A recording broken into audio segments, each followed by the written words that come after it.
are not many clues left to the turbulent nature of the St Mary's Loch region in the past, save maybe for this, the remains of Dry Hope Tower.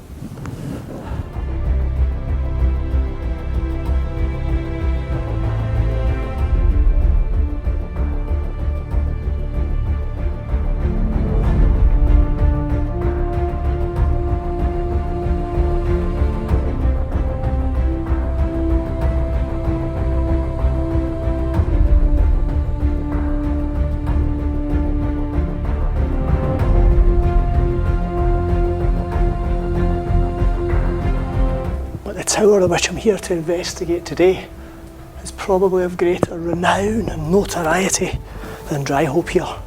Problem is, there's definitely not as much standing as this.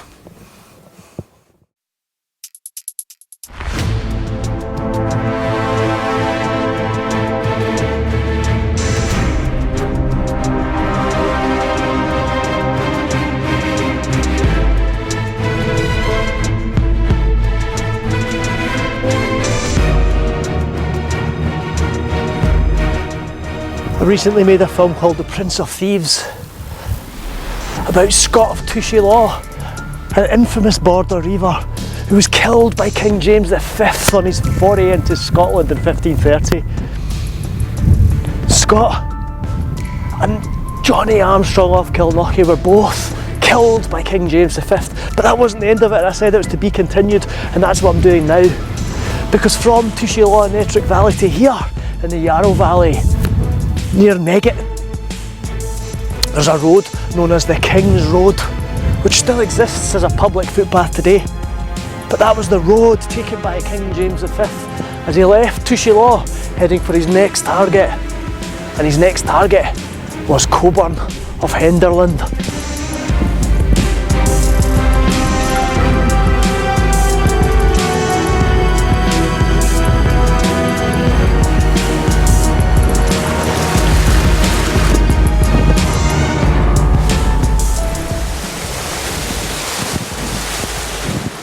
You know, the scenery around here really does remind me of that Devil's Pulpit that everybody's always gone on about, but there's nobody here ever. Probably never anybody ever been here. Of course, the problem these days, like so many other places in the Scottish borders, is Henderland no longer exists. But are there any traces of Cockburn's castle and the chapel now where apparently Cockburn and his wife of widow's lament fame, were buried together?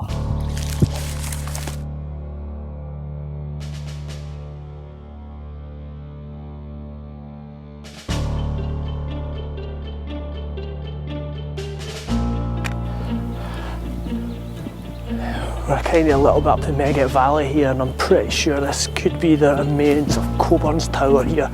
You can see the risen mound and some huge worked blocks here. Yeah, this is definitely it.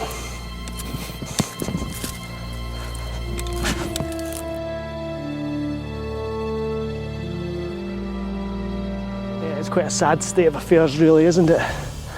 The only thing that's left of this once famous, renowned, notorious place is just a pile of rubble. Cockburn was a notorious Border Reiver. He'd been accused of many things by King James V, including treason. And the only possible outcome for Cockburn was execution.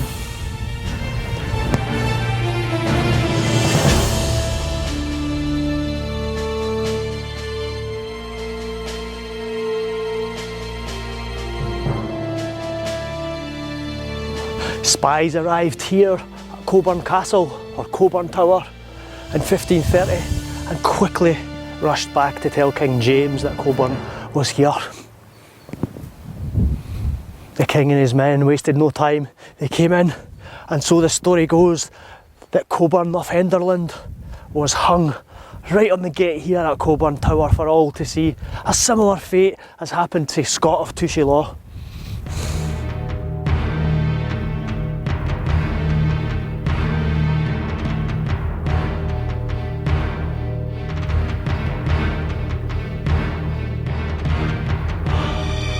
think that was the remains of Cockburn Castle up there. But down here, there's another little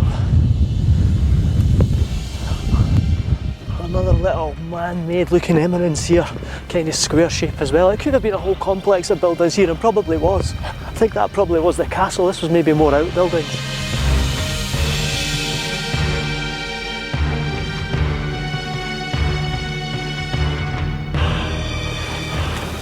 Did King James hang William Cockburn of Henderland on the gates of his own castle here in 1530?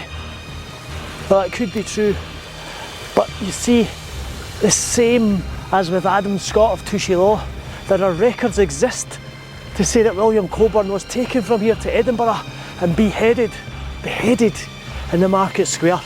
His head was displayed on a spike for all to see right in the city centre as a warning to any other would-be Border Reivers. Believe whichever story you want. But it was what happened with William Cockburn's wife that made this incident even more famous. You see, Cockburn's wife and love of his life realised what was happening here. She realised that Cockburn was about to die. So she fled. She fled to the hills behind the castle here.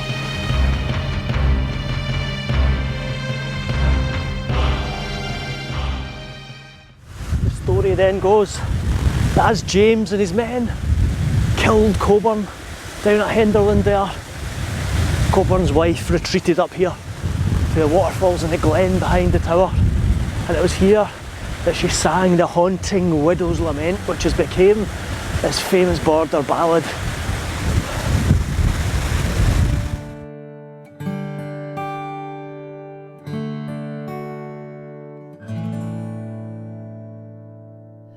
My love built me a bonny bower, and clad it a wi' a lily flower.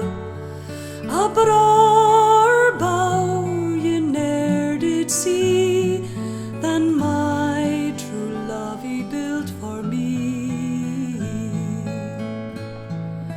There came a man by middle day, he spied his sport and went away, and brought the king that very night, who brake my bower and slew my knight. But over here on the other side of the burn from Cockburn's castle and the Henderland complex is what's known as Chapel now. This was where the church stood, and this is where this whole story has been immortalised or remembered in stone. So let's go and have a look. Did flee and left me in extremity.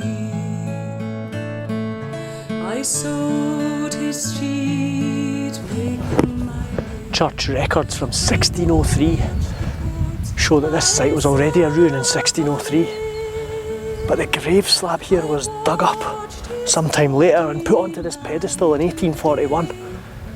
But it's inscribed for Cockburn and his wife Marjorie, probably earlier than William Cockburn and his wife of the Border Widow's Lament, but a fitting tribute to the Cockburn family who ruled these parts until the 1600s anyway, and a poignant spot. I digged a grave and laid him in, and happed him with a sod sae green. But think na ye my heart was sick when I laid the mool on his yellow hair. Oh, think na ye my heart was wae when I turned about away to gae. Nae living man I'll love again, since that my lovely knight is slain. We ill go his yellow hair, I'll chain my heart forever.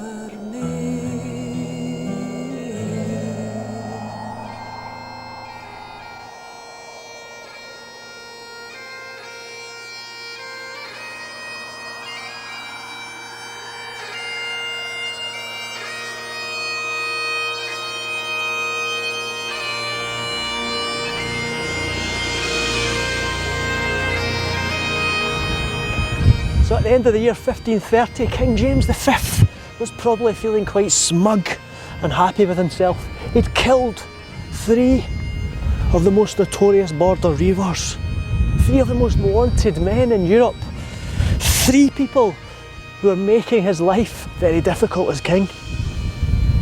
But the Border people never forgot what they saw as an act of treachery, and King James's untimely demise was just a matter of time.